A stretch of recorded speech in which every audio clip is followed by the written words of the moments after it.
দীর্ঘদিন ধরে ত্রিপুরা রাজ্যের বিভিন্ন ব্লকে কর্মরত এমজিএনরেগা কর্মচারীরা এবার তাঁদের ন্যায্য দাবি ও চাকরি নিয়মিতকরণের দাবিতে সরব হয়েছেন।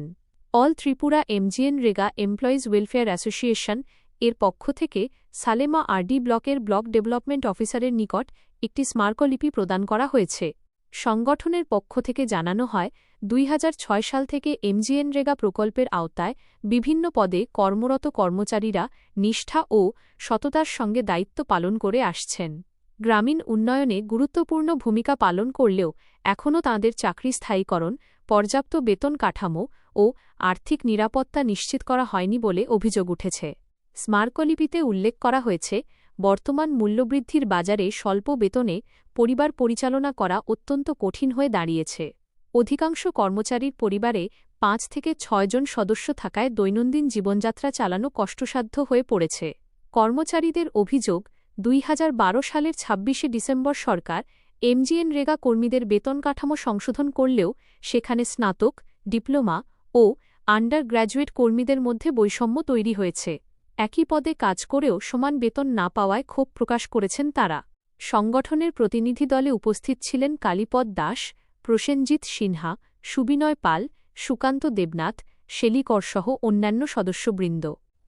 সংগঠনের প্রধান দাবিগুলি হল: এমজিএনরেগা কর্মীদের যোগদানের তারিখ থেকে চাকরি নিয়মিতকরণ, বেতন বৃদ্ধি ও পঞ্চায়েত দপ্তরের অন্যান্য প্রকল্পের সঙ্গে সমন্বিত বেতন কাঠামো চালু করা, বার্ষিক ইনক্রিমেন্ট ৩% থেকে বাড়িয়ে ৫% করা, অবসর গ্রহণের বয়সসীমা কমপক্ষে ৬৫ বছর নির্ধারণ করা, সরকারি কর্মচারীদের মতো মহার্ঘ ভাতা ডিএ ঘোষণা হলে এমজিএনরেগা কর্মীদেরও সেই সুবিধা প্রদান। সংগঠনের সদস্যদের দাবি, দীর্ঘ প্রায় ২ দশক ধরে রাজ্যের গ্রামীণ উন্নয়নে গুরুত্বপূর্ণ ভূমিকা পালন করলেও তাঁরা এখনও অনিশ্চয়তার মধ্যে দিন কাটাচ্ছেন। তাই মানবিক দৃষ্টিভঙ্গিতে দ্রুত তাঁদের দাবিগুলি বিবেচনা করে প্রয়োজনীয় ব্যবস্থা গ্রহণের জন্য রাজ্য সরকারের কাছে আবেদন জানানো হয়েছে। এখন দেখার বিষয়, রাজ্য সরকার এমজিএনরেগা কর্মীদের এই দীর্ঘদিনের দাবির প্রতি কতটা গুরুত্ব দেয় এবং তাঁদের ভবিষ্যৎ সুরক্ষায় কী পদক্ষেপ গ্রহণ করে।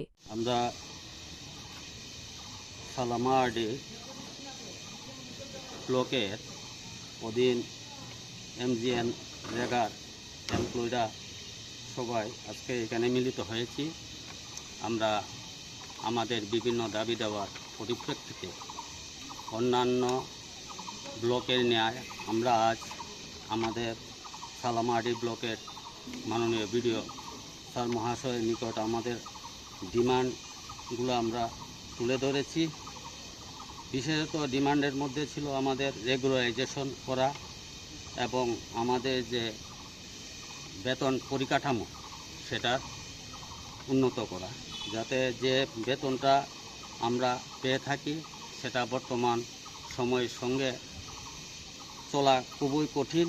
তাই আমাদের মূল দাবিগুলোর মধ্যেও বেতন পরিকাঠামোটা যাতে বর্ধিত হয় সেটাও আমরা দাবির মধ্যে রেখেছি। এরকম আমরা মোট 5টা মূল দাবি দাবি সনদ আমরা মাননীয় বিডিও স্যার মহাশয়ের নিকট তুলে ধরেছি, যাতে ওনার মাধ্যমে আমরা ত্রিপুরা রাজ্য সরকারের নিকট সেই আমাদের যে মূল দাবি সেটা যাতে ওনার মাধ্যমে উত্থাপিত হয়। এবং আমরা ত্রিপুরা রাজ্য সরকারের দৃষ্টি আকর্ষণ করছি। আমরা আশা করি ত্রিপুরা রাজ্যের বর্তমান সরকার আমাদের দাবিগুলো গ্রহণ করবেন এবং ত্রিপুরা রাজ্যের মূল পরিকাঠামো উন্নয়নে আমাদেরকে সামিল করবেন, এই আশা ব্যক্ত রেখে সবাইকে আবারও নমস্কার জানিয়ে। সালেমা থেকে পলাশ নমঃশূদ্রের রিপোর্ট, সংবাদ ত্রিপুরা।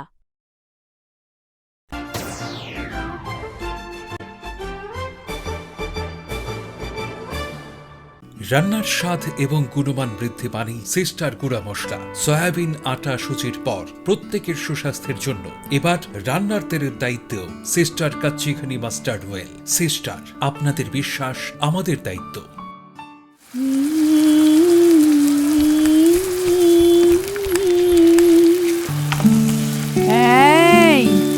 ওখানে তুই সবসময় কিভাবে বুঝে ঠাম্মি?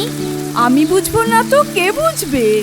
এবার বলো তো, তুমি এখানে কেন এসেছো? আরে আমি তো তোমাকে ফুল দিতে এসেছিলাম। তুমি আমাকে ফুল দিতে এসেছো নাকি গন্ধ পেয়ে এসেছো?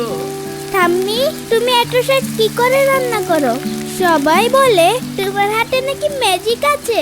আরে বোকা, এ কোনো জাদু নয় রে। সুস্বাদু রান্না করতে গেলে চাই শুধু দুটো জিনিস, সিস্টারের খাঁটি গরু মশলা আর এক চিমটি ভালোবাসা।